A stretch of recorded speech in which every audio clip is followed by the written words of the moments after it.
అమ్మమ్మని బస్ ఎక్కించి ఇంటికి వచ్చిన తర్వాత ఒక పావు గంట అలా రిలాక్స్ అయ్యి మళ్ళీ హెయిర్ ఆయిల్ అయితే అప్లై చేసుకుంటున్నాను. ఇంతకు ముందు వీడియోస్లో నేను పెట్టున్నాను ఈ హెయిర్ ఆయిల్ ఎలా ప్రిపేర్ చేసుకున్నాను ఏంటని. ఎవరికైనా ఇంట్రెస్ట్ ఉంటే కింద లింక్ ఇస్తాను, చెక్ చేయండి. జుట్టుకి కుదుళ్ళ వరకు నూనె బాగా అప్లై చేసుకోవాలనుకుంటే దూది సహాయంతో అయితే బాగా రూట్స్ వరకు వెళ్తుంది. జుట్టు కూడా లోపలంతా బాగా తడిచినట్టుగా ఆయిల్ అప్లై చేసుకోవడానికి కుదురుతుంది. సండే హెడ్ బాత్ చేసినా కానీ ఈవినింగ్ కల్లా ఆయిల్ పెట్టుకుంటాను. నాకు జుట్టుకి నూనె లేకపోతే చాలా ఇబ్బందిగా అనిపిస్తుంది. నాది కర్లింగ్ హెయిర్ కాబట్టి అక్కడ ఇక్కడ చింపురు నెత్తలా లేస్తుంది. ఈ మధ్య నాకు హెయిర్ ఫాల్ కూడా ఎక్కువైపోయింది. నేను హెయిర్ కేర్ అంతగా పట్టించుకోలేదు. దట్స్ వై అనుకుంటా బాగా జుట్టు హెయిర్ ఫాల్ అయిపోతుంది. ఇప్పుడైతే కొంచెం ఇంట్లోనే ఆయిల్స్ అవి నాకు చేసుకుంటాను కాబట్టి అవి అయితే అప్లై చేసుకున్నాను.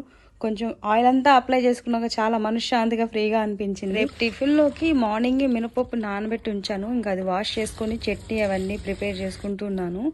ఈ పప్పు కడిగిన నీళ్ళు నేను చెట్లకే పోస్తాను, వేస్ట్గా అయితే పడేసేయను.